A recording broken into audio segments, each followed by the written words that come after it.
and Facebook. Good evening, social media. Welcome to our Thursday night program. We're going to be honoring and remembering September 11th tonight with an open conversation. We will get the music started and let everybody in. Thank you for being here. And welcome back, Glenn and Todd.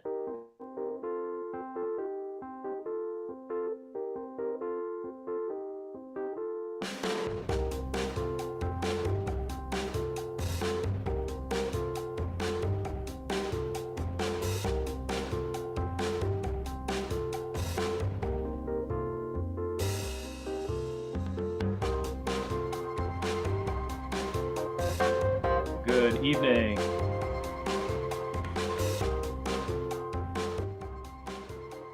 Good evening, everyone. Welcome to Veterans Breakfast Club for Thursday, September 11th.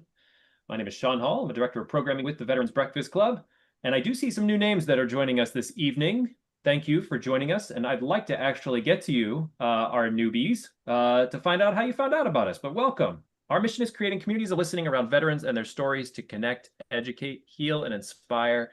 We are having an open conversation tonight, remembering 9/11. I know that everybody here in this room has a story about where they were on 9/11 or if they were in during 9/11 and what the service was like during that time. We also have Glenn here to give us some sort of perspective historically with Pearl Harbor. And do my eyes deceive me? I see Todd DiPastino. I'm back. He's back. Welcome back, both of you, Glenn and Todd. Welcome back. How are you both doing? Doing well. It's good to be back. We had a great trip. It was kind of a blur.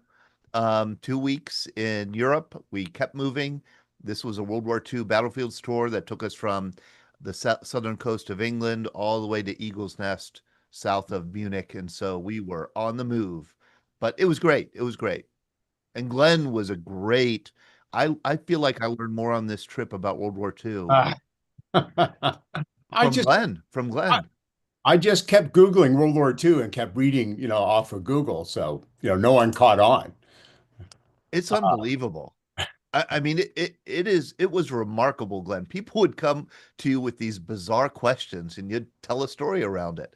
I mean, I know a lot about World War II, but I realize the stuff I know is mainly nonsense.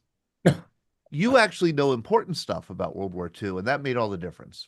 Well, there was this guy named Hitler once upon a time. No, it's okay. I won't go into that story. Yeah. But no, it was a great trip. We had some incredibly spontaneous, unexpected events happen. Things that we weren't planned. You spend all this time planning for these trips, trying to make sure you orchestrate it well. And in my estimation, the 2 or 3 things that popped up unexpectedly were maybe some of the best things that happened. And we're not going to go into it a lot tonight, I don't think, right, Todd? I think on September 25th, 2 Thursdays from now, we're having a World War II open conversation, but we're also going to cover the trip and talk a little more detail about it. Yeah. So I'm looking forward to that. That'll be great. You'll have pictures to share, I'm sure. Absolutely. And people from the tour to join in as well to share some of their insights and their experiences. How many total did you have taking the trip with you? There were 23 of us. The head count was 23. 23 of you guys. Yeah. That's a big group. But yes, you guys were all over the place over there. So I'd be very interested to hear about that whole trip. Everyone, mark your calendars for the 25th. And as we said, tonight, it's September 11th. We're having a program on the day. And I figure we could start tonight. And I'm glad I see Greg Yost in the program room as well. But I think we'd start tonight with Glenn, if you'd like to start with the historical perspective. You have some really interesting bullet points for us. Yeah, if before we get to that, if you don't mind, I'd like to pay tribute and honor one of the best, most interesting guests I ever had, I should say, on this program, and that was Lucky Luckadoo. Lucky passed, I think, about 10 days ago now, while we were in Europe. The people from the 100 Bomb Group Foundation reached out to us. I think we shared that email with a lot of you. But subsequent to No. the shooting? Pardon? No, That's right. go Go on. ahead.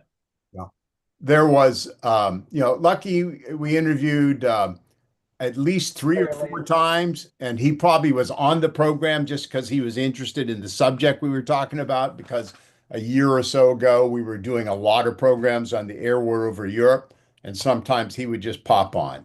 And he is a national treasure.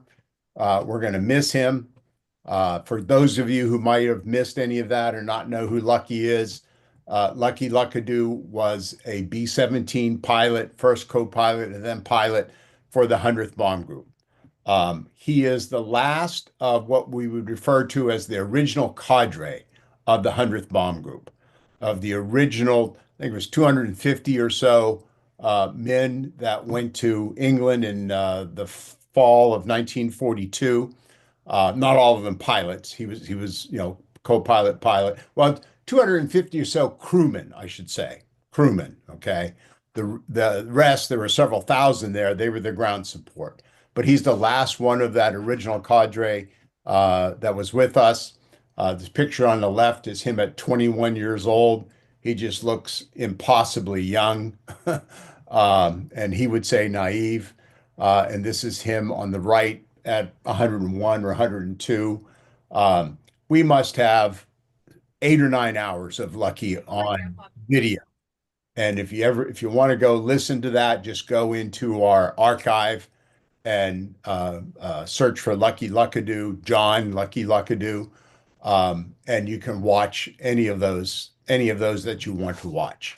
Fascinating man, incredible memory, incredible health up until the last, I think, few months of his life. So I just want to pay homage to him and honor him and remember him and just express that we were just so lucky. No pun intended there, by the way. We were so fortunate in the Veterans Breakfast Club to run into him when we did a couple of years ago and have him on so many times. So, And his book, if people would like to read, wasn't it Damn Lucky? damn lucky, right? Co-written with, I'm going to forget the author's name right now, but yeah, it's an excellent book, and that actually was the first interview we did with him when that book was published. And my memory doesn't serve me well, probably close to 3 years ago. Right. Now, he is not featured in the Master of the Air series. Okay. He is very prominently featured in the documentary that followed that eight part series. So yeah, we'll miss him, and it was an honor to be able to know him, and just to have somebody that would like this that would call me by my first name, and we exchanged lots of emails about the 100th and his experience there. It just was an honor to be with him. Enough said. Glenn, yeah, Glenn, I'm going to chime in and just ask if you would be okay with me playing a 1 or 2 minute clip Oh, of of course. him on our program, because he was unusually eloquent and unusually insightful, and also, I have to say, unusually passionate, I would say, about his critique of the 100th Bomb Group, his critique of the air war, his kind of memories of the trauma of war. And here's just one segment. Okay, here's just one segment that I Top do notch. Yeah. recall him telling us about how he went to war. Very much kids and very immature and gullible. And I'm very interested to see whether or not this series is going to document the fact that 40 of my classmates and me from flying school were taken directly to Kearney, Nebraska, and replaced all the co-pilots in the group. And we'd never been in a B-17. So it's one thing for a navigator or a bombardier not to be thoroughly trained in their trade. For co-pilots, not to have ever been in a B-17 before, He's second in command of the crew. And if for any reason the pilot's incapacitated, he has to take over. And the only training that we got before we went overseas was from our pilot as to how to fly the airplane, how complicated it was to fly 4 engines. We'd only flown 2-engine trainers, and this seriously impaired the integrity of each individual crew in the 100th Bomb Group. And that never happened in any other group. And nobody has ever explained why that was done, because it was absolutely ridiculous. And it put us all in jeopardy. And I remember that the commanding officer then, who was Turner, called us up and he said, now look to your right and you look to your left, and only one of you is coming home. Yeah. So you're going to be killed, and you might as well accept it. And that's the way we went to war.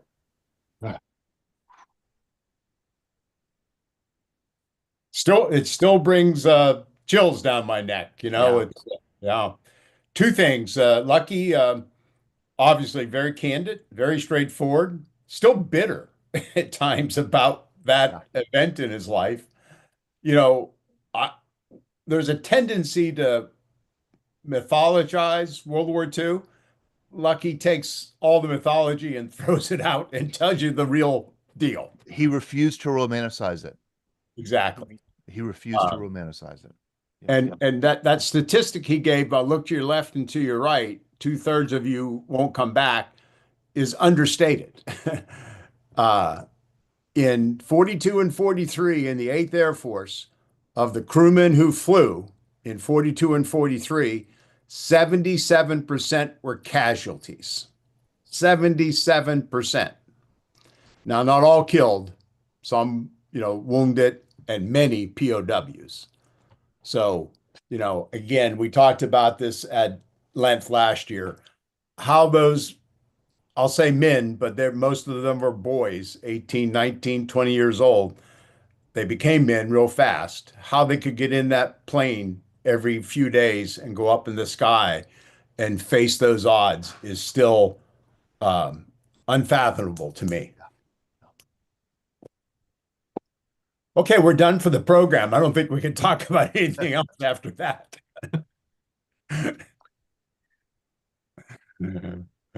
Sean? No, I was happy with this. Yeah, I was happy that I was able to. We had an in-person breakfast a couple weeks ago, and it was the day after that Lucky passed, and we were able to chat a bit about him during our in-person breakfast. An incredible life, and I also echo. I count us very fortunate that he joined us, and not only joined us just to talk about his book. Like, he continued to join us, and he would surprise us. We'd be sitting here on a Thursday night, and up would pop Lucky, and we'd be like, "Oh, hey, Lucky, how you doing?" And he'd chime in and talk with us, and that to me showed, he really supported what we were doing and our mission, and really appreciated the programs that you were building, Glenn and Todd, and so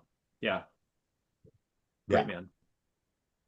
My pleasure to know him, my honor to know him. So, okay, so, we move on.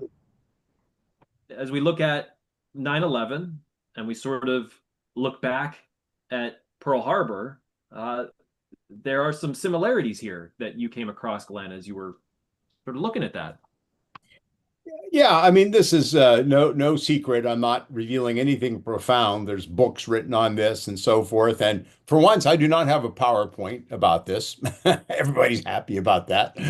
No pictures, no maps, no photos. But when you look at the intelligent failures of Pearl Harbor and compare them to the intelligence failures of 9/11, it's amazing how parallel they are. It's amazing how much similar happened, right? And I've got 3 or 4 points to make, and we want to make this a conversation. So I'll just make them one point, and then we can discuss another point. Discuss. I wanted to look at it in a sort of more macro or broader way, not look at the exact details or events of what were the failures. Okay. It's in my reading, it seems to me both of them were intelligent failures due to a failure of imagination. You, in both events, you could just not imagine that that event could take place, partly because of our own bias and our own prejudice about the people who perpetrated the event. And I came up with two quotes. Uh, in both instances, after the events took place, there were very deep, long investigations of the events. Pearl Harbor starting before the end of the war and then going into the after the war. I found this quote from Admiral Kimmel, who was the admiral on the day at Pearl Harbor in charge of the Pacific Fleet. Now, this was an off-the-record quote by one of the investigators who asked him one time while the investigation was going on in 1947 or 46, I'm sorry. Why after the question was, why after you received the war warning? That was the message of November 27th that was sent out by the War Department. Did you leave the fleet in Pearl Harbor? Kimmel's answer was, I never thought those little yellow SOBs, used a little more flowery language, could pull off such an attack so far from Japan. And it just underlined our lack of understanding, our categorization of Japanese as an inferior race, if you will. Okay. And then there's another quote I found about 9/11. And again, this emphasizes the parallel thinking. Charles Freeman was the U.S. ambassador to Saudi Arabia at the time of the first Gulf War. He tried to draw attention after the Gulf War to the Mujahideen and the Soviet withdrawal from Afghanistan. He found no one interested, including leaders at the CIA. And this is his quote.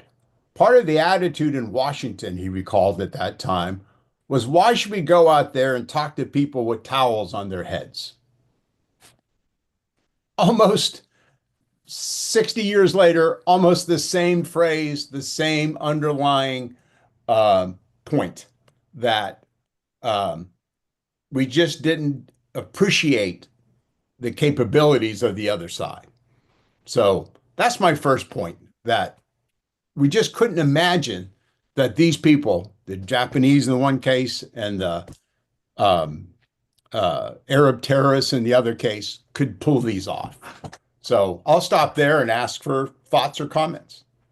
Glenn, I remember a Vietnam veteran telling me a long time ago that he was a Marine who served in Vietnam. He said that he learned one of his first lessons very quickly fighting against the NVA, that the biggest danger in Vietnam was underestimating the enemy. And that was a mistake he and his fellow Marines never made.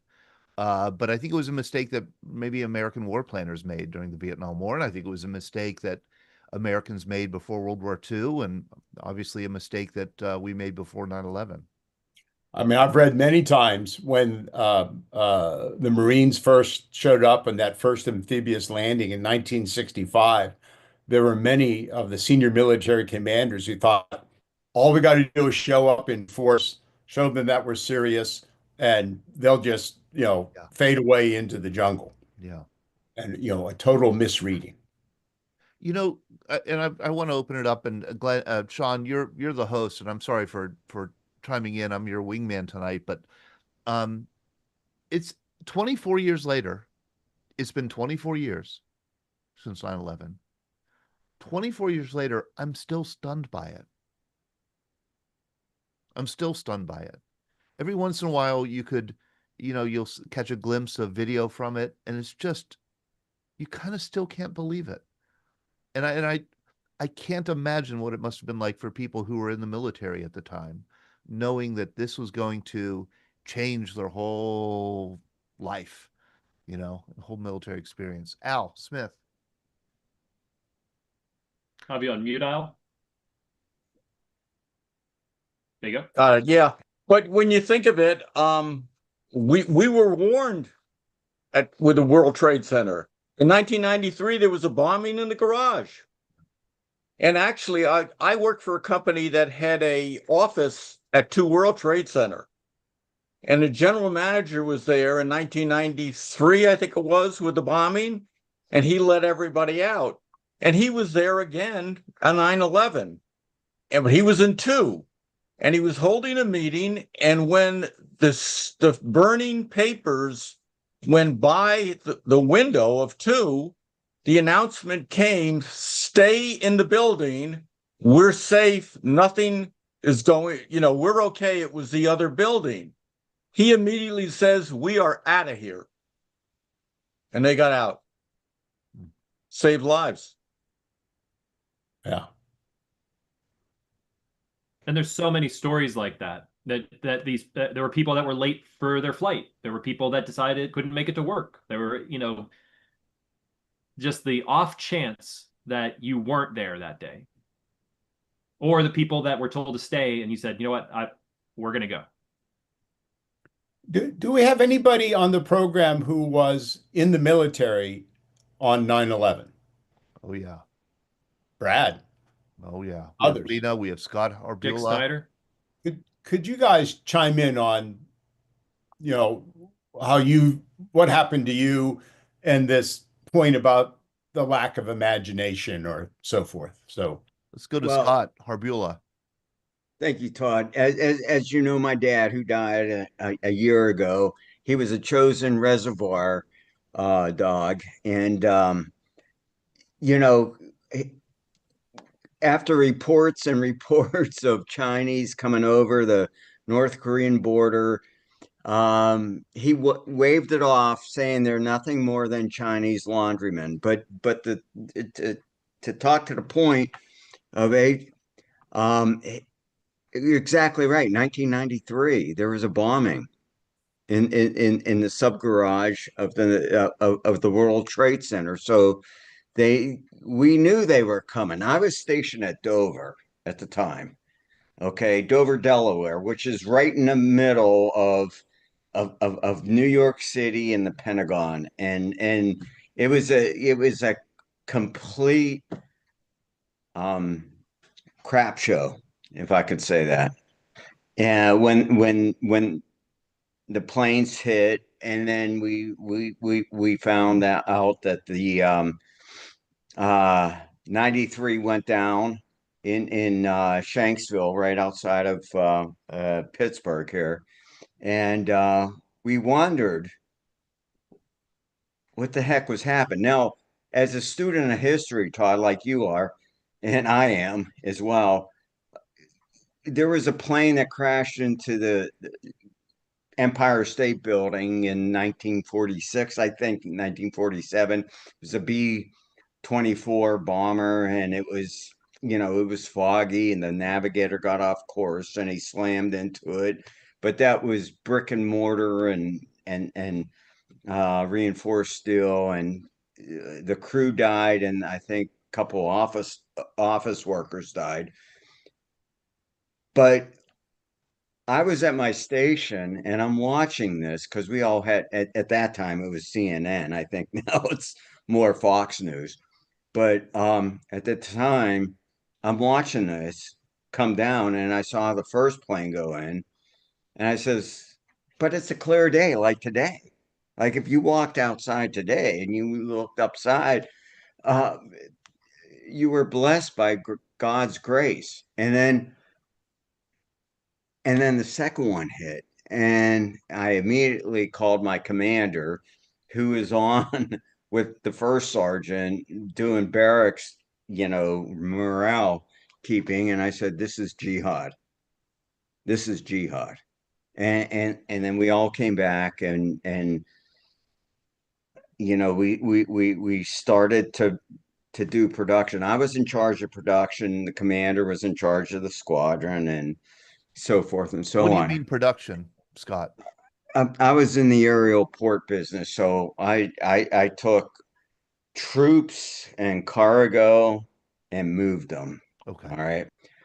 And also, unfortunately, brought back the HRs, the human remains. Right. Now, all the people in New York City, they were civilians, and God bless them all. They went to the civilian mortuaries, but the ones from the Pentagon, they were DOD civilians, and they came through Dover, my aerial port, which was the largest mortuary in the country, or military mortuary in the country, and we had to process them. And interesting enough, there was a guy by the name of Zignowski, Ziggy, we called him. I met him in the officers club. He was from Pittsburgh. He graduated Pittsburgh Institute of Mortuary Science, and he was assigned to Dover as a civilian. And we before all this, we got to talk, and then he gave me a tour of the mortuary, and it was quite fantastic. Anyhow, make a long story short, when we started to process the bodies coming in from the Pentagon, they were in helicopters. I mean, it was a scene out of MASH. Okay, if those of you who watched the '70s, '80s series MASH, it was surreal. Like I'd be out. I was coaching T-ball at the time, and I was out on the field, and they wouldn't call you because the flight distance was so short. So you heard the helicopters coming, and then you immediately went to the flight line, and then we did our job, and the FBI all processed us, and because it was a crime scene. I can't get hard. And that was my experience with 9/11, and I'm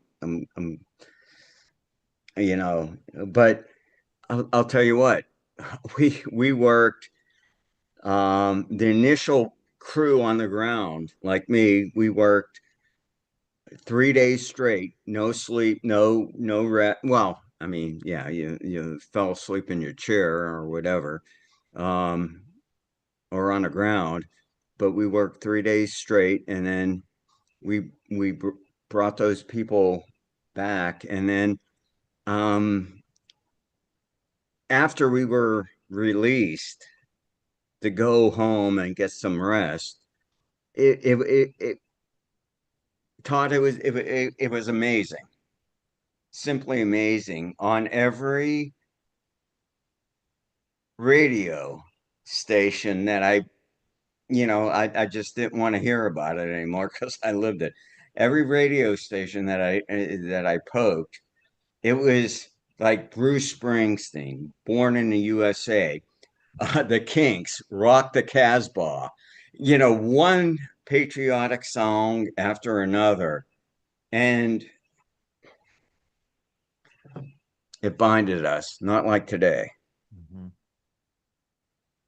How Al, long, Scott, did it take you for the initial shock of everything to kind of wear off? I mean, you had to be running on fumes. Immediately. Immediately. I went to the Virginia Military Institute. I had a dad who was a Marine who raised us as a Marine. So it was like you knew what to do. Okay. But when the aftershock hit, I cried all the way home. Mhm. And then thank God my wife and kids were back in Pittsburgh because I sent them there. I said, "Get them out of here," and it was like an eye-opening experience. Yeah, I just collapsed on the floor and I slept for like a day or two, and then I got up and did it again, and that continued all the way through the process until we got those. I'll tell you what, 72 hours after I was unloading body bags from the Pentagon, I was putting Navy SEAL boats on a C-5 Galaxy and shipping them out along with their participants. And that made me feel good. That made me feel really good. I pled with my commander, send me. He said, no, you're too, no, you need to be here. And it turned out to be the right call, but I still debate him on that. And we're still friends. And I just disagreed because, like my dad, Todd, my dad, this was my war. This is where I wanted to be. I wanted to be frontline, not sideline. So I wasn't ground zero. I was ground one. But the chaos that occurred, I'll never forget the helicopters coming over the ball fields. That's what sticks with me to this day. Al Smith, you had your hand raised. Yeah, going back to your point, Glenn, about warning. I don't know how many people on this call know the name Rick Rescorla. Oh yeah. I've heard and read his story many times. Yeah. Rick Rescorla was the head of security for JP Morgan. Rick was also a Vietnam veteran and survived the horrendous Ai Drang Valley. And Colonel Hal Moore called him the best platoon leader he ever had. Yeah. When he left the military, he took over this role at JP Morgan, and he warned the people at JP Morgan on numerous occasions about the lack of security and to watch out for terrorists because the trade centers were a sitting target. And he's credited on 9/11 with saving hundreds of people because he kept going back into the building and until finally he was on the 10th floor and the building collapsed. Yeah. But there's another warning. Yeah.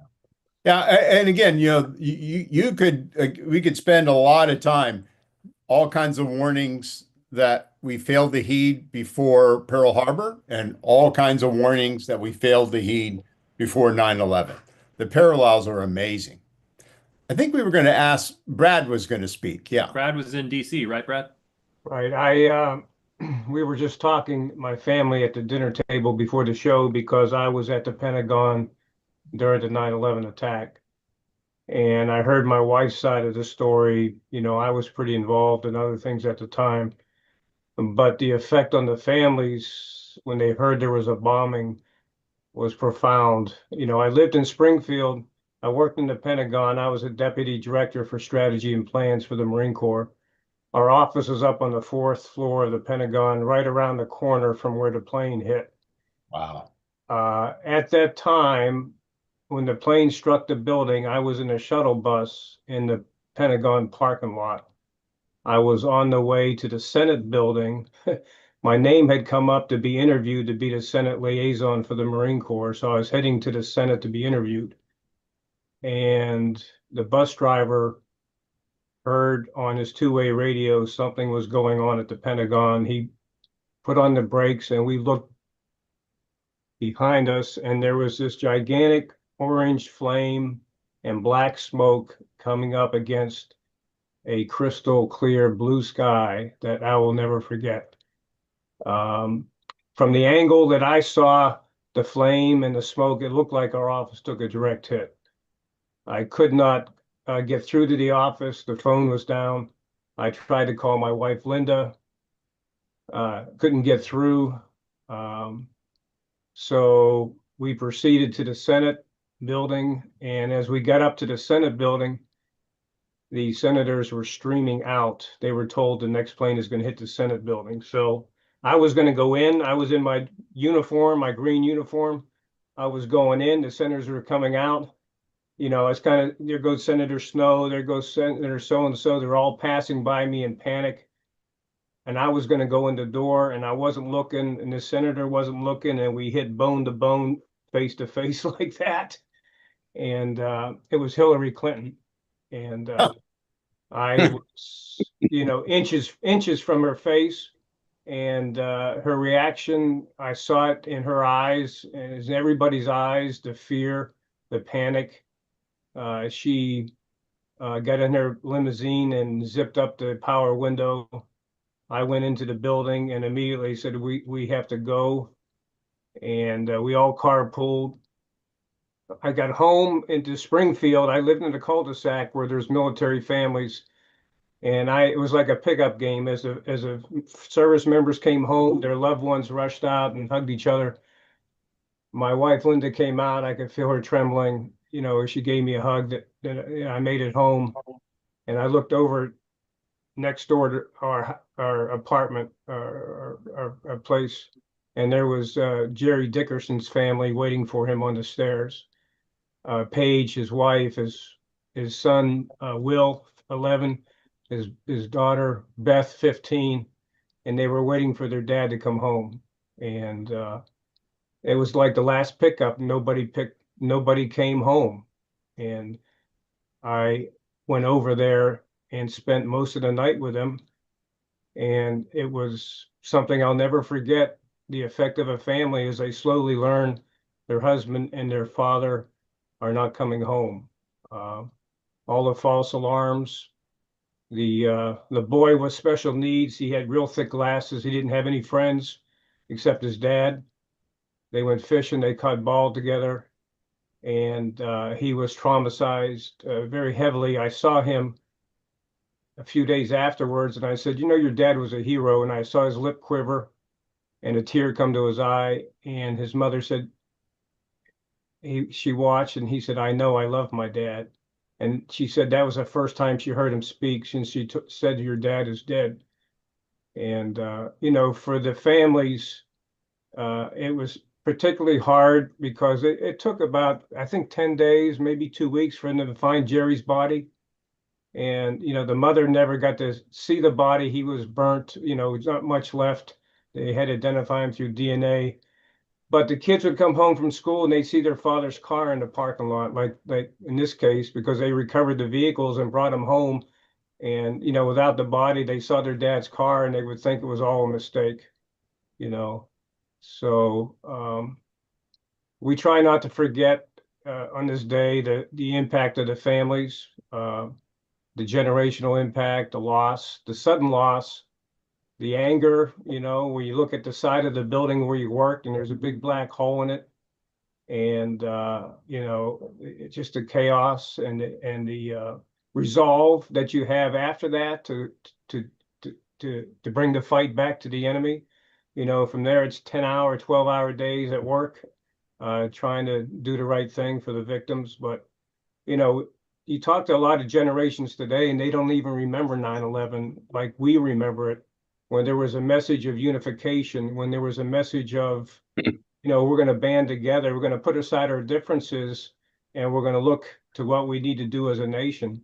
And that's completely lost nowadays. And I think it's important that we talk about these things, about how a nation can come together and the strength we can get when we're unified on what's important, and don't focus on those things that detract from our unity. But Major Jerry Dickerson, his wife, his family, I always think of them and I wonder how they're doing. I haven't been in contact for years, but I just wanted to take the time to reflect, back what I saw, that smoke, that fire, the devastation of a building that you worked at, that you thought you'd never be attacked, and it happened. Brad, it had to be. So let me jump in, Glenn. Brad, No, it you had to go, be Sean. so surreal for someone in your position where you were in Desert Shield, Desert Storm. You saw these types of things happen in a war zone. Right. And the unanticipated, seeing that happen in DC and the chaos that was happening. I mean, we talk about training, we talk about the mindset of a Marine. Like, were you experiencing this the way you think most civilians were, just like chaos, or did you feel a little bit more like the training kicked in and you felt more like focused, like I know what I need to do. It was focused. We had people that tried to go back in the building to pull people out, and they were told no. I mean, it would have added to the confusion. The building was on fire. It stayed on fire for quite a while. The fire went up into the roof and started to spread other parts of the Pentagon. But the heroics of people trying to save whoever they could. The blast was terrific. If you look at the photos of the Pentagon, metal was melted. I mean, just the intense heat and the puncture of the building. Ironically, that same area where the plane hit, that was where my office was less than a year earlier. They were doing a renovation of the Pentagon by wedges, and that wedge was moved to another. We moved out of that wedge and moved to a renovated wedge, and it was just a roulette of renovations, and that was exactly where our office was a year or so earlier. And so it was just, you stop and think about fate and the people that, Sean, you mentioned that missed a flight or had all these, chances and mischances. It just makes you stop and think about how precious life is and the sacrifice of people that they got up that morning just expecting it to be another day, and it ended so tragically. And that it lasts to this day of loss and regret. And What was your first day back in the Pentagon like your first day of work? well, we couldn't go back. It was a crime scene. The people that were in the office, there was no damage to the office. The people that were in the office felt this tremendous pressure against the windows, and the whole building rattled. And there was the smell of jet fuel around, but the whole area was a crime scene. So we had to set up a temporary office. And I mean, people got up and left their car keys, their wallet, all their personal effects to evacuate. And I could send people from our office down to recover personal effects, one or two at a time. I had just, the Pentagon is like a small city. They have a florist, they have all these shops. In my office, I was the only colonel without a window. So I tried to dress it up with this gigantic peace lily I spent like $45 for, and I just got it. And every time I sent somebody down to recover personal effects over a period of a month or so, I said, would you stop in and water my plant? And that peace lily made it through the attack. It made it through that month and months afterwards, where it was a symbol, I think, of hope and recovery from such a devastating, incident. But it was day on and stay on. I mean, so many things. I used to take the bus to work at the Pentagon, and after that, I just took my own vehicle. And then finally, when I took the bus again, the bus driver, who I just said pleasantries to, he was so happy to see me. He said, "I thought you were dead. Hadn't seen you in a month and a half." And it was all these little memories that come back about that day. But I mean, that's my story, and thanks for letting me tell it to you all tonight. Thank you, Brad. Kim, I asked you to unmute. Are you new to us? Here, wait, Kim, I'll ask you. Yeah, there you go. Yeah, I've been to these meetings before. And Oh, excellent. I'm sorry I'm a little late. I've had kind of a rough day today. So I was in the Pentagon also, Brad, on 9/11, and that day the next day I went right back in. So I had been on vacation. I just moved into a new condo. I'd come back from Germany in July, and that was my first day back at work after moving into my condominium and getting my household goods. Put my mom on a plane the day before. But that day, and I don't, I mean, I could share if you guys are interested, but mostly I'll just say I went right back in the Pentagon the next day. So I was working in the AOC, which is Army Operations Center, in the basement. I was back there the next day, working the next day. 12 on, 12 off, supposedly. Really ended up being 14 hours on, about 10 hours off. When you got home, of course, you couldn't sleep. And so in the Army Operations Center, what we were doing was, it was a crime scene, like Brad said. But we were, the Army in particular was asked to do mortuary affairs. And an interesting little known fact is 2 conventions were going on that week. All the Army chaplains were in town for an Army convention. And the mortuary affairs folks happened to be in town as well for a mortuary affairs convention. So we had those 2 groups just by luck that happened to be in town, and they were both asked to stick around for a while. to help deal with the trauma and stuff people are experiencing. But the Army Operations Center, the first thing that flew after 9/11 was CH-47s coming up from Fort Bragg to Fort Belvoir to transport the evidence and the bodies of the casualties to to Dover for mortuary affairs. So I worked in the Pentagon every day on the 12 on, 12 off shift for the next 90 plus days. A lot of people were displaced from the Pentagon.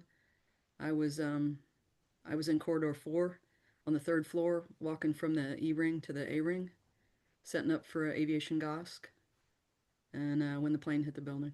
So, What did it feel like? Was that you, Tom, that asked that? It's Glenn. Okay. So, Glenn, Brad, were you in the building? I'm sorry I came late, so I didn't hear Yeah, I everything. was out in the parking lot and talking to people that were inside the building. They felt this intense pressure Well, so against what the you, windows. A yeah, woof.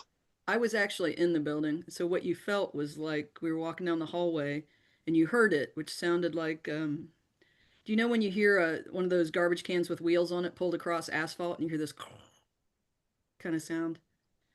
It sounded like that, but what you felt was like the building took a big, deep breath in. You know, you felt the pressure wave. You felt Yeah. you know, the building kind of took a deep breath and exhaled. And, you know, we had just been down the hall, the guy I was walking with had just been down the hall, and we'd seen on TV, a friend of mine had called me and said, you know, two planes just flew into the World Trade Towers. And I was like, I'm an aviator, right? So I was like by accident, like, you know, it was kind of confusing. No, they think it's a terrorist attack. So I went down to my boss's office, Wimpy Pybus, and saw on the TV then, but we had this big meeting. So me and this other guy, Al Gentry, were walking down the hall to set up for this aviation GOSC when the plane hit the building. And none of us knew because they'd been renovating, as Brad said, the Pentagon. So they had installed these weird accordion like things that would come out from the wall that were fire breaks. So these things are like closing. And people didn't know that they were there because they had, you know, they were doing these renovations. They hadn't briefed everybody in the Pentagon about all the new safety features and stuff they were putting in. So people were like prying those things open and stuff. And the guy that I was with, we initially stopped and we were gonna, you know, he had these they call name triangles, these like wooden triangles with name tapes in them. And we sat him down and then we're like, no, somebody will steal them. We went and picked him back up and then we're like, what the hell are we thinking? We went and sat him back down. And about that time, people came running that had injuries near us. So I helped a guy out of the Pentagon who had a head wound that was pretty bad, and helped him outside to the parking lot. But we went to enter exit, and the area we went to exit from was blocked. Like they had it was on the south parking. There's this area where you can see outside, but it has kind of this like gate that you can't go through. And we tried to get out there, we couldn't get out, so we ended up going back into the Pentagon, walking across the center courtyard to the other side, and exiting out through the elevators into the metro exit. And then I waved down an ambulance and got this guy in an ambulance, and they took us over to the other side to the Pentagon where they were doing the triage site. So ended up back on the side of the Pentagon where I had been when the plane hit the building. So I'll just What stop branch there. did you serve in, Kim? I'm retired Army. It's been Were 25 years in the you Army. And I were served in you the in Pentagon for 5 years after 9/11. okay. So What command was your officers. MOS? I'm a 15 Delta, which is an aviation maintenance test pilot. I'm a retired Army officer.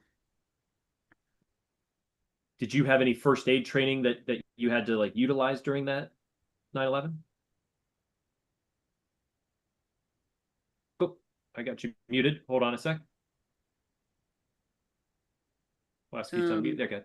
Everybody in the military has training on first aid and knows what to do. But I mean, I had never seen a head wound before, and this guy had pretty significant scalp wound to his head, and like blood was kind of coming out. And I just thought that, like, when I looked at his head, I thought I was seeing his brain.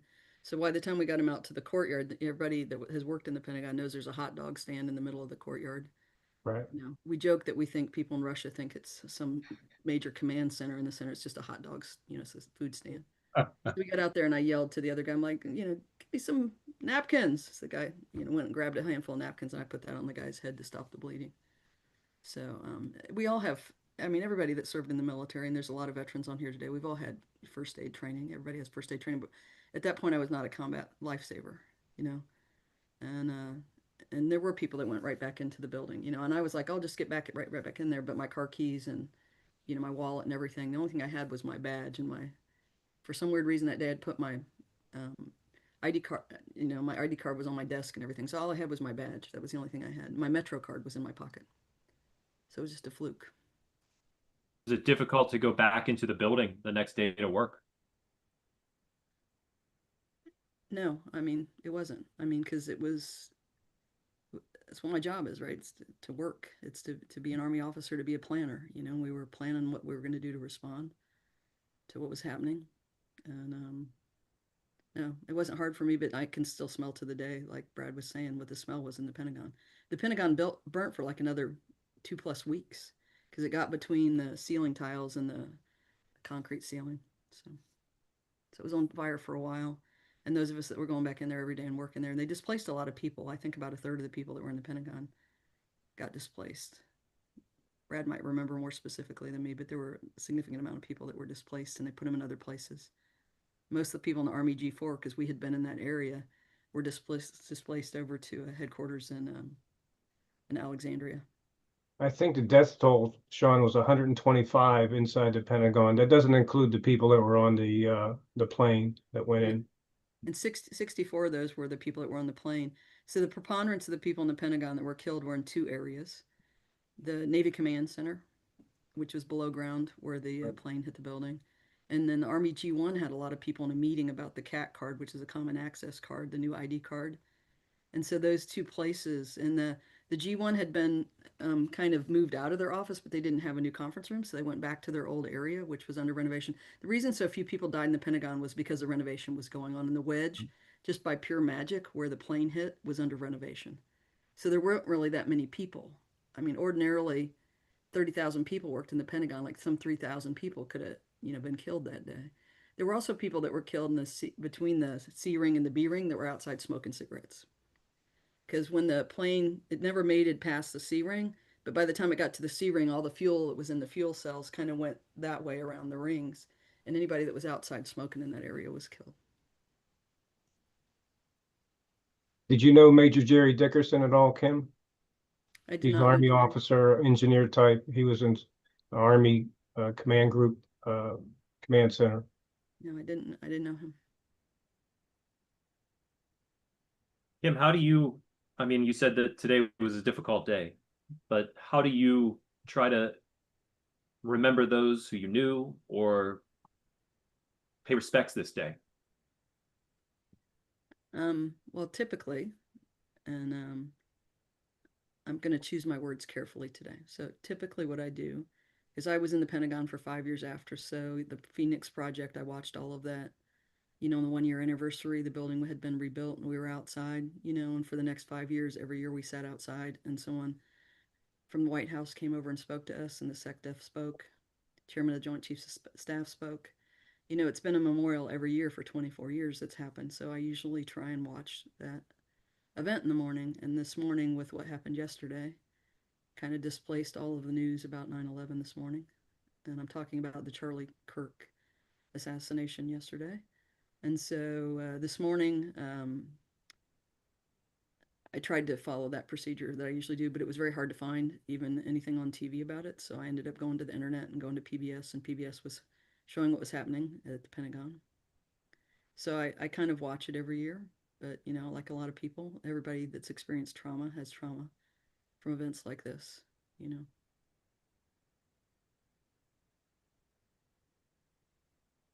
thank you for sharing. Go ahead, Glenn. No, well, I see quite a few people with their hands up, so I'll wait until the guests have their comments. And I was going to bring up another point about the parallels between the 2 events. Susan, you had your hand raised? Yes. Go ahead. Well, as some of you know, I've spent my career in aviation, and that I was flying for the airlines for 15 years, and we have intense terrorist training and first aid training, of course. And, we're just trained on how to try to save the airplane and the passengers as best as we can. And on 9/11, I mean, I spent 15 years with the airlines, and then I was in private aviation, and I was flying for American Standard Company. And I was watching TV, and all of a sudden, one of my pilots, Bill Bergerhoff, called me. He said, "Do you have the TV on?" I went, "Yes." I said, "Oh my God." I said, "We've been attacked because look at the weather. It's perfect. It was a gorgeous day." I said, "We've been attacked, Bill." I said, "This is a terrorist attack. This is outrageous." And I was so freaked out knowing what was going on those airplanes with the pilots being grabbed from behind and murdered. And then, the passengers, the guys trying to jump and take over for, get the terrorists. And I think what I want to say is just that I came to find out a few weeks later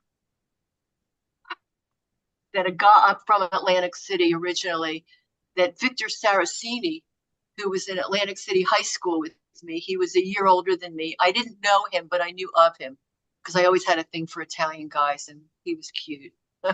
And so I knew that I found out that Victor was the captain on the United Airlines plane that hit South Tower. And I was so upset, obviously, that was somebody from my high school. He was an ex-Navy pilot.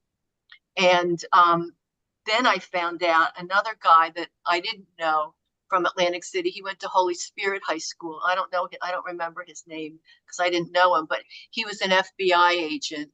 And he went running into one of the towers to try to help save people and pull them out. And he died that day too. So every 9/11, they have a huge commemorative healing thing in Atlantic City on the boardwalk for Victor and for this FBI agent. But I was just visualizing, knowing what goes on an airplane, how they were trying to commandeer, if you will. I'm so upset thinking the whole day's been for all of us so upsetting, but I just kept imagining how they were trying to take over the hostages and try to save the airplane. And it was just so upsetting to know that I knew a pilot that died that day. And I just wanted to say that. And what a horrible day that was. And, I knew immediately it was a terrorist attack because the weather was perfect. It was a gorgeous day, and he hit South Tower. So it just blew my mind that I knew a pilot. I didn't know him. I knew him visually. But it was just a horrible day. And then my brother Greg lived in the West Village, and everybody knew my brother in the village. He was a pretty famous rock and roll person, and he knew people, and he managed to get involved with rescuing people. He was in a cherry picker for 2 weeks, pulling out bodies and whatever he could. He had all the gear on and everything, and he went through PTSD for years from everything that he saw. And he just kept saying, "I'm Bernie's son. What did you expect me to do?" That's what he told everybody. And so I just wanted to share that I knew Victor and what the visuals for me was like, knowing what was going on those airplanes. That's all. Thank you, Susan. Go ahead, Glenn. If I could, Al, if you excuse me for jumping in here, but I was remembering something, and forgive me for always being the historian kind of comments here. I'm going to join these two events in a comment from my mother. Some of you know, most of you know, my mom is 105, born and raised in Hawaii, and she was a nurse's aide at Pearl Harbor Hospital. Now, on December the 7th was her day off. She was not there. She was at home in Waikiki, which back then wasn't like it is today. Okay. So she saw it all happen from afar. A bomb dropped a block away from her house, an errant Japanese bomb. And what we felt on 9/11, and she felt then, was fear, right? we all just wondered what happens next, right? I remember that night waking up every couple of hours and going down to check the TV to see if anything else had been bombed, right? And then the fear that happened afterwards.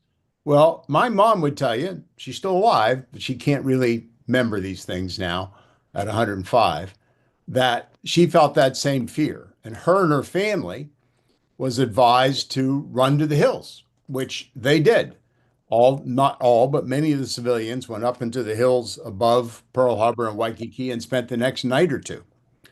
And then she came back and then she went to work at Pearl Harbor Hospital and worked for the next couple of weeks, as she said, sort of stacking bodies and cleaning up, the mess. Um, so on 9/11, um, one of the things that happened to me is after we got our kids out of school and brought them back home and all that, I thought, oh, I got to check on my mom. So I went over to her house, which is only 5 minutes away from my house. And there she was, of course, watching the news. She was only 80 years old at that time. She was still very sharp. And I sat there with her for about half an hour and she goes, this is just like Pearl Harbor. This is the same thing. And that's the way she viewed it. And I just thought that was a unique perspective from somebody who was there for Pearl Harbor, 21 years old at the time, and then saw what happened at 9/11. And the predominant word here is fear. Brad mentioned it. I think Kim might have mentioned it. And the aftermath of the event, how fearful we were after 9/11.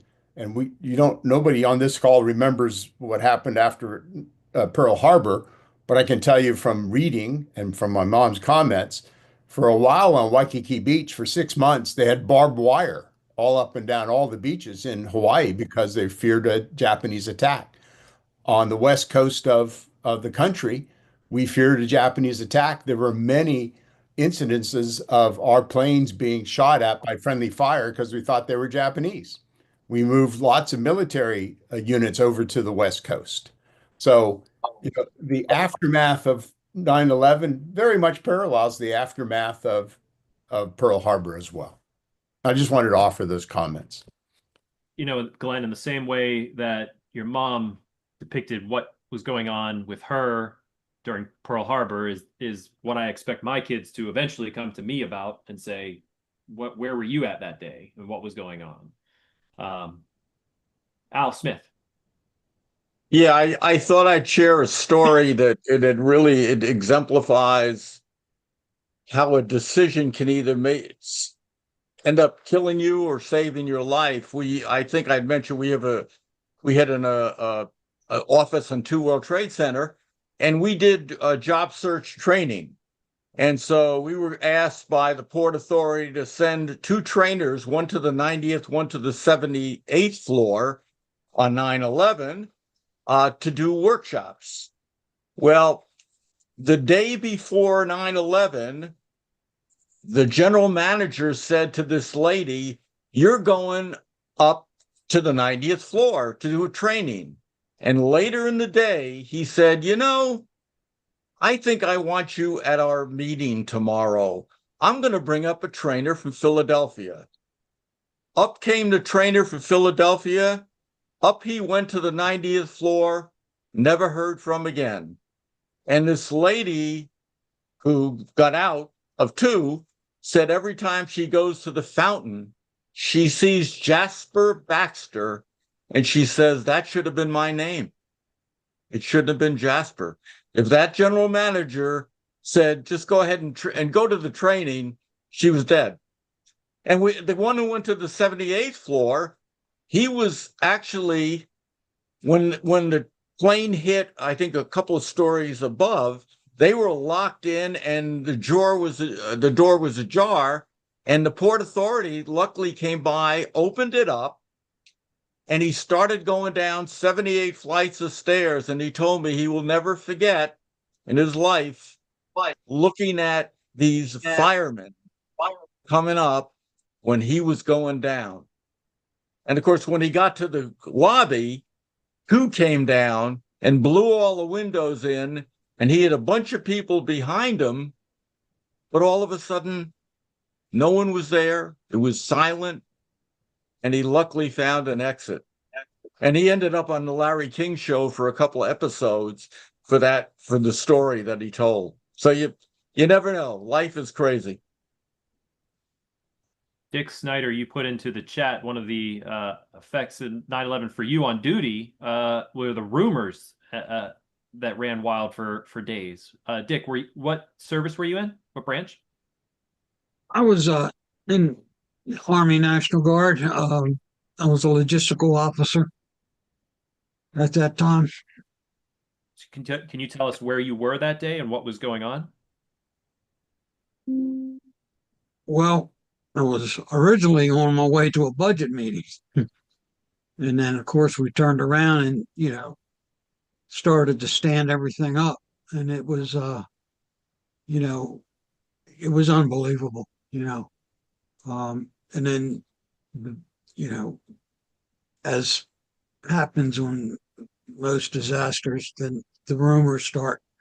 We started fortifying the armories, putting people with machine guns up on the roofs, and it was, we thought we were going to get attacked, and we took as many precautions as we were allowed to, because you had to start calling people in, and because the National Guard is only manned with full-time support. So, but you started hearing the rumors like the plane that crashed in Pennsylvania. We first heard that it was shot down by one of us, by one of our fighters. Which once you start reading, you see that's not true. But that's the kind of that's the kind of deals you had to deal with, and it was we're trying you're trying to, as leaders, trying to keep everybody on a I don't know what word I want to use there, but it's you're trying to keep everybody calm, okay? And and you have people are very emotional, and so we had to deal with that type of people were really, they were scared. Hell, they were scared. Are you And, talking like you just civilians? You had to keep them no, calm, or we're talking about the military. other people in the Yeah, military, because like keeping them calm? we really didn't know what was going on. We didn't know what was going on. The country didn't know what was going on. Yeah. So so once, I would say by 5 o'clock, we had it in hand as far as calming the force.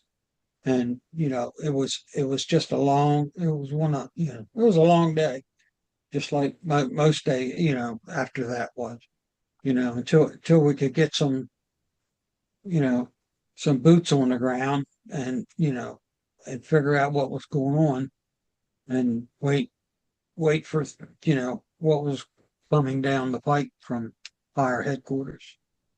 But the people did a fabulous job of turning it around from a peacetime environment to a what we thought was a war. Well, we didn't know. We didn't know what was going on. I mean, nobody knew what was going on, and but you had that's part of leadership. You have to adapt to that. Right. Thank you, Dick. I want to quickly respond. Kim, you put something really profound here in the chat. Kim, you said you do not recall ever being afraid or experiencing fear. You recall hypervigilance, being highly motivated, angry, and purpose-driven. I was very much focused on doing everything we could to recover the victims and account for those missing. I also recall feeling empathy for so many others, total strangers, and for other service members. So well put. And I know that Glenn, you also said in here that as military, I would expect nothing less but for the general population, the fear factor was significant. I was 20 years old. I was in college. I was out in Oakland here in the eastern part of the city. We were in class. Somebody came into the class, said, the plane hit the World Trade Center. We kept going with class. Then they came back in, I don't know how long later, and said, we're stopping class for the day. And that's when we knew something bad was going on. And I went to a friend's house and saw it happening on TV. I don't remember, to respond to your comment, Glenn, feeling fear. I think my first response when I saw the TV, because I knew a decent amount about Pearl Harbor at that point, was I looked at it and said, we knew about this. Like something clicked in me that I watched and I said, there's no way we didn't know something was going to happen. Like there was some level of something we missed, because it was just like this shock for me as I was witnessing it. But I remember, to Kim's point, uh, feeling this overwhelming sense, not of fear over the next couple days as a civilian, but of that empathy, this incredible sense of so much, this massive loss of life, and feeling helpless, that where I was at and in a position that I had no way to do anything about it. That was sort of my experience going through it over those couple days. The other parallel that was mentioned here earlier is after the whatever fear there was the rage, which I think the citizenry of the United States felt in both instances. And as Brad said, the coming together of the population and setting aside political differences and whatever other differences, right? And it was so strong an emotion that, it was very different. And I remember my mom commenting on that as well one day to me, weeks after 9/11, saying, this is the way it was after Pearl Harbor. Of course, the difference was we went on to more or less a 4-year war after Pearl Harbor. And one of the questions I've always had, I'll throw this out there is, I'll just throw it out there rhetorically, why didn't we declare war after 9/11? Officially. Should we have? Right. I know you Kim, you unmuted had me. your hand raised, and when I see Bob come back, I'll unmute Bob. But go ahead, Kim. I was going to say, and I do want to address Glenn's question, but I think for those people that don't remember it as distinctly, what happened in New York was so devastating for everybody. I mean, even if you were a loved one of someone on the Pennsylvania flight, or if you were someone that was in the Pentagon or knew someone that was in the Pentagon, what happened in New York was all consuming. I mean, just that night when I got back, I couldn't go to sleep that night. I stayed up for hours just rewatching the towers fall, and wondering and knowing, not knowing, none of us knew. And it took years. I don't even know how long it was before they came up with the actual number of people that were killed, right? But there was just this devastation of the collapse of these buildings that if you've ever been to New York City and you saw them, it was just shocking to watch the collapse of these buildings. And everybody thinks it was just the two towers. There was so much more damage there. There were other buildings that were on fire. There was damage from the towers falling that damaged other surrounding structures. And I think there's 7 or 9 buildings. I don't remember how many buildings are at, that were part of that structure that was there in New York City. But every one of the trade tower like buildings, and I want to say there were like 5 or 6, but other buildings fell too. Everybody talks about just the two towers, but there were other buildings that continued to collapse, and they didn't know if even more buildings were going to collapse. And that was an ongoing tragedy that lasted well over 24 hours.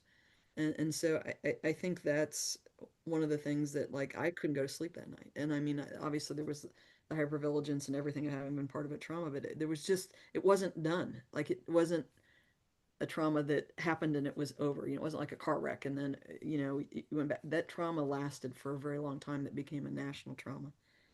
So to answer your question, Glenn, I'm a historian also. We really haven't had a declared war in a really long time.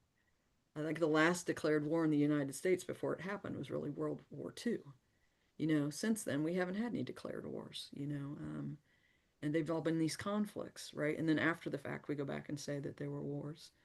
Um, So I'll stop there.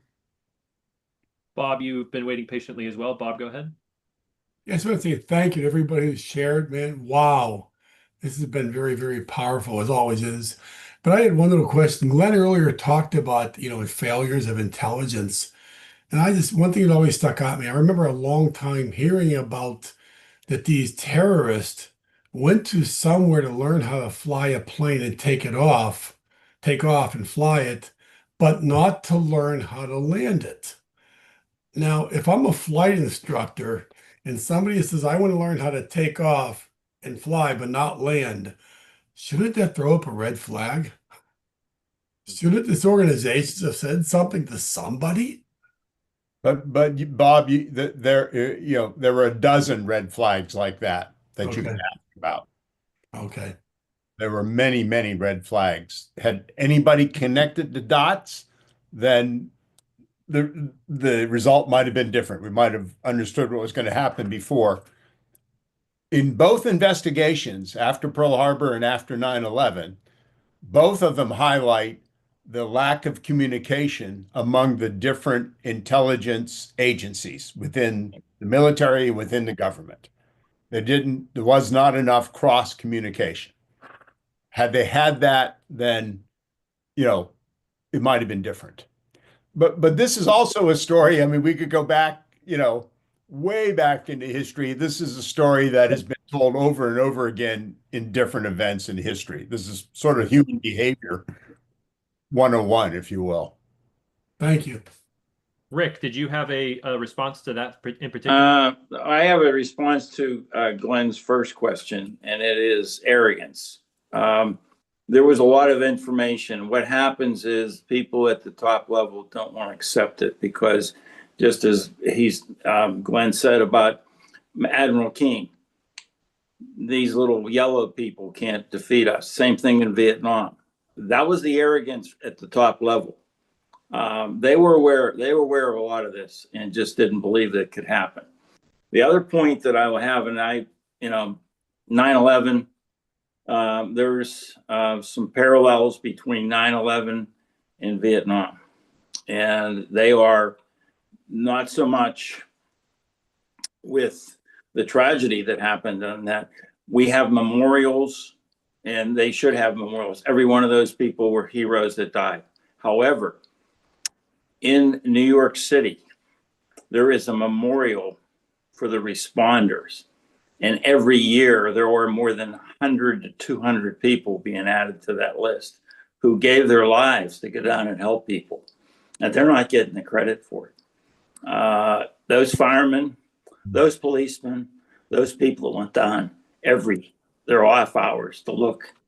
And they're all dying. And that's the same thing that happened in Vietnam. There were more people who died. It will continue to die from Agent Orange. And that is the killer. And people don't give those people enough credit because they only talk about those. And we mourn our losses, no question. But we have to do a better job taking care of these and understanding what these things are going on. And I think it's the leadership at the top. I watched something the other day about, it was about Afghanistan. And, they just didn't believe that they could do some of the things that they did. And I call it arrogance at the top level. They just don't want to hear it. And I've had commanders above me that didn't want to hear what the problems were. They just said, no, that's not going to be true. So I'm sure Brad understands that as a colonel. He's in between. Some of his generals don't want to hear what these people are finding out and telling them. But a great program. It's a tough day. And I think the one thing it does bring out, every tragedy brings out unification.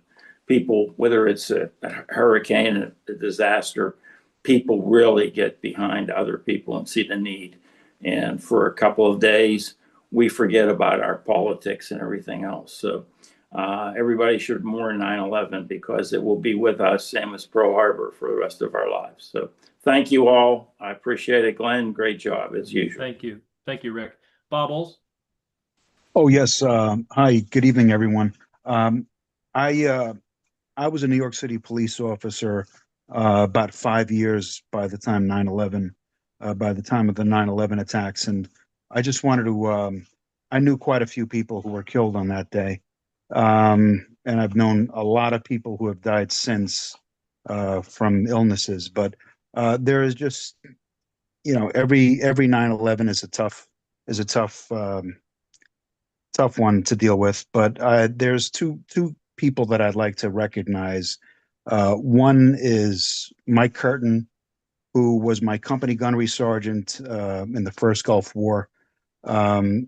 He was an emergency service unit sergeant, and he responded that morning. And the last transmission that he put over his radio, his portable radio, was that he was on the 46th floor and going to the higher floors. He was never heard from again. And then across the street from where my precinct was 78th precinct in Brooklyn. It's about 3 miles as a crow flies to where Ground Zero is. We had Engine Company 219 and Ladder 105 right across the street from us, and I was friendly with a firefighter there who had been a former NYPD detective. His name was John Chapura. John Chapura was a member of the 1st Battalion, 8th Marines in Lebanon, and survived the barracks attack. John Chapura responded that day, and he was never heard from again. So those are two names that I always think of. I think of everybody that I knew that died that day, and I think about the people that I've known who've been sick since, and those are two of my heroes, and I think about them every single day. But I just wanted to, reach out and let everybody know about the, those are two guys that really are tremendous heroes to me. So I just wanted to share that. And this is his picture and tribute on the VA Legacy Memorial. So he's honored as somebody who died in service to his country. That's Michael Curtin. That's him. Yep. Larger than life, tremendous NCO, former drill instructor, and a hero. No doubt about it. And I also wanted to mention one more thing. I don't want to take too much time, but I'd mentioned in the chat, I spent quite a few weeks down at Ground Zero, and to me, the unsung heroes were the iron workers, because they ran the pile, what we call the pile. What they said was golden, and they did tremendous work down there. They were responsible for removing all the debris.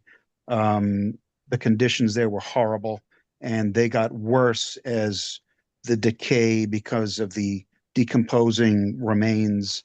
It was something out of a horror show, but they were truly the unsung heroes. So whenever I come across an iron worker that worked there, my hat's off to them, because they were incredible, absolutely incredible. Thank you, Bob. Good seeing you, Bob. Thanks. Bob was with us in New Orleans for the World War II Museum. Bob, good to talk to you again. Good to see you, Glenn. Clem. Yes, thank you, Sean. Another great program. On Tuesday, that 9/11 in 2001 was the Tuesday morning. I had just returned from a trip to New York City to see my daughter and to take my other daughter up with me. We went to the U.S. Open on the Saturday, and then on Sunday morning, sometime around 9:30, 10 o'clock, it was another beautiful day. My daughter, who lives in Hoboken, her and I took my other daughter to Newark Airport, literally walked right up to the entrance to the plane, all three of us. Of course, my one daughter and I did not have a ticket. There's no trouble at all. Another step, we would have been on the plane. Nobody questioned you or nothing. There was a security guard woman standing there with her hands folded and everything. So we kissed my daughter goodbye, and she got on a plane, and my other daughter and I, we went to a New York Yankee baseball game. And then on Monday, I proceeded to go to a business meeting in Scranton, Pennsylvania, and I left my daughter. Now, my daughter, who works in New York City, she was roughly 1 mile from the towers. She called me Tuesday morning at the office around 9:15 or so, something like that. And she said, "Did you hear about the plane that hit into the tower?" She said, "The people are in the office are looking out the window, they're watching it." And she said it must have been an accident. And next thing you know, there was a lot of noise and people shouting in the background. And she says, "We got to evacuate," and click, that was it. That's the last we heard from her until sometime late that evening. But she talks about, when we talk about 9/11, she's got vivid memories. She talks about people running through the city, the streets like she did, ashes all over a lot of people. The bridges were closed. You could walk across, but no vehicles. Tunnels were closed. Of course, the subway was closed. She said, try to get over to Hoboken where she lived. There were people using just whatever boats were available and trying to get on a ferry to get out of there. So it was very hectic, the evacuation and all that. But, it was obviously a very horrific situation, and we were scared, worried for her all day long. The Twin Towers had the cell phone, I guess they're the rated cell phone towers right on top of the Twin Towers. And of course, they were gone. So there was no way to communicate at all with anybody in New York City. That was totally shut down. But yeah, that's a situation that is obviously very horrific, and a lot of memories that we'll always have, tragic memories. And that's just something that I wanted to mention. Thank you. Thank you, Clem. Lorraine, ask you to unmute. Hey, just to piggyback a little bit what Kim said, I just found out about this yesterday, 11-tier American Express. So apparently the American Express building was affected by 9/11 too, and they actually have a memorial where there's a humongous some type of stone, and there's a leak in the ceiling, and it goes into a pond in the building. So normally I go to New York for 9/11. I just, with everything that's going on in the world, I just didn't have it in me to go. But of course I did watch it on TV. But when we went over to 9/11, I was with the 250th Signal Battalion out of Westfield, New Jersey. And we could only go into the city by boat, and we were stationed out of Liberty State Park in Jersey City. So, I mean, even to 24 years later, it's still kind of hard to wrap my mind around such a tragedy on U.S. soil. It's a good point. And yeah, and harkens back to Glenn talking about Pearl Harbor. Chris Perrella. Yeah, I'll try and be quick here. I know we're running out of time. I was working that day, and remember the technology of the time. The only television in the building was up in executive row, so we were getting all our information over the phone from people.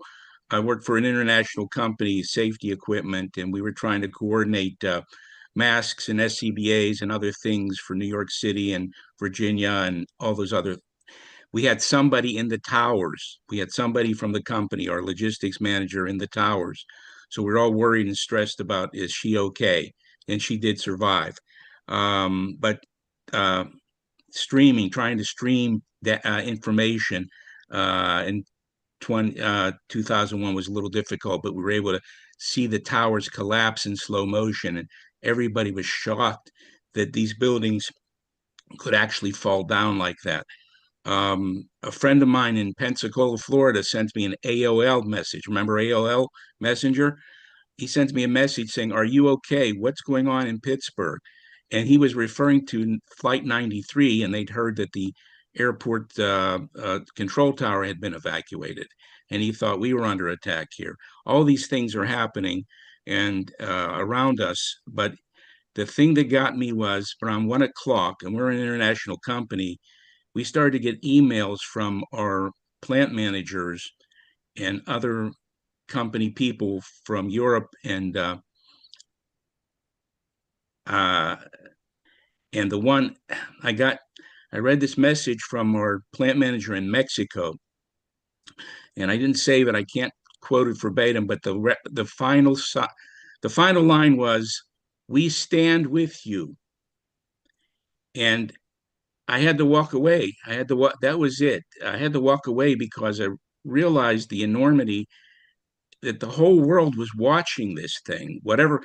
And we didn't even have the scope of it because we weren't watching it. But the whole world was with us for a moment, and they were feeling our pain. And these people were reaching out saying, "We are with you. We understand, and we are praying, and we are with you here." And so that was happening too. I don't think that the whole world has been with us that closely and in that moment since that day. But I just want to mention that one thing. That's it. A really good point, Chris. Bob, you had your hand raised. I'll ask you to unmute. Oh. Okay, you there? Yep. Hey, just real quick. Hi, Lorraine and the other two Bobs from the trip down there. I got something positive at the end of the meeting here. I went back in July. I was at an event for Corey Compatoria, the gentleman who got killed at the Trump rally, and I met Joe. Can you guys see this here? Let me see you guys. Joe Torillo, the last firefighter to be found alive twice after 9/11.